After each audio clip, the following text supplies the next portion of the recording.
Welcome. In this series, we're going to be exploring a classic text from over a century ago called The Science of Getting Rich by Wallace D. Wattles. Our whole goal here is to see if its principles still make sense today by breaking them down in a practical, modern way. Okay, let's get into it. So let's start with a question I think almost all of us have asked ourselves at some point. You work hard, right? You put in the hours, you do good work, but you still feel stuck. It's like all that effort isn't actually getting you where you want to go. It's not leading to the fuller life you imagined. And man, is that frustrating. And that's exactly where this book comes in. It suggests that maybe the problem isn't that you're not working hard enough. Maybe the issue is the way you're working. It offers a different framework, one that's based on specific, repeatable principles, kind of like a science. It's about working with a method, not just working harder. So today, we're going to lay the foundation by covering 4 key ideas. First, we'll look at what this is all for, with a right to fuller life. Then we'll get into the process itself in the method, not magic. After that comes the really big idea, the core mindset shift of creator versus competitor. And we'll wrap up with something you can use right away, your daily reset practice. Okay, so first things first. Before we even get into the how, we have to get really clear on the why. Wattles makes the case that our desire for more resources is actually something very natural. It's the desire for more life. And this is so important. We have to define what we mean by rich. Right away, the book just completely flips the script on the common definition. In this context, being rich has nothing to do with greed.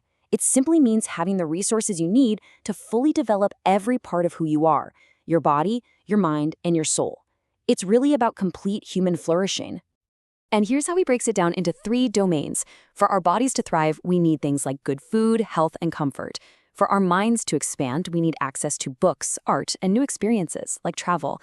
And for our souls to be expressed, we need love, and, crucially, the ability to give back and contribute to others.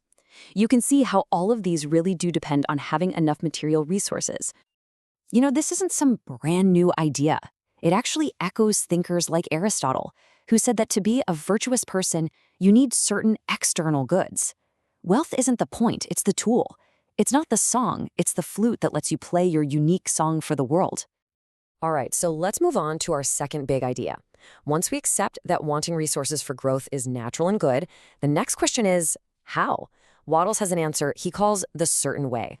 Now, I know that phrase, exact science, can sound a little bold, but what he's getting at is that this process is governed by cause and effect, just like chemistry or farming.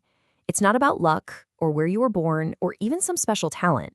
It's about a specific process that when you follow it, reliably creates a specific result. So you can think of this certain way as a methodology. It's a system, a way of combining how you think with how you act.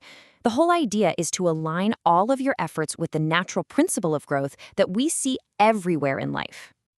And that brings us to what is, without a doubt, the absolute heart of this entire philosophy.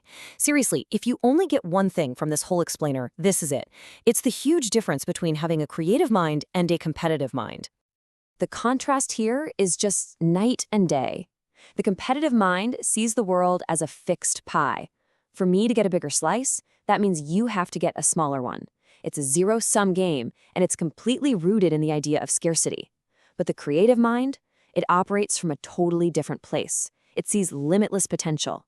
It's focused on creating new value, basically on baking a much bigger pie for everyone. And Wattles puts it perfectly himself. The person who succeeds through competition basically pulls the ladder up behind them. But the person who succeeds by creation isn't taking anything from anyone. They're adding something new to the world. They're creating new opportunities that just weren't there before, and that opens the way for others to follow. And this creative mindset has really deep ethical roots. It connects to this ancient wisdom principle of using honest weights in business. The idea is that in every single transaction, you are committed to providing more in actual use value than you receive in cash value. You're creating a surplus of good for the other person every time. Okay, we've covered a lot of the philosophy. Now let's bring it all down to earth with something you can actually do starting today. This is a super simple practice to help you start aligning your thinking with this creative method. It's a really simple 3-step reset. First, take a moment and get crystal clear on your vision. Not just a vague wish, but a really detailed mental picture of what you're working to create.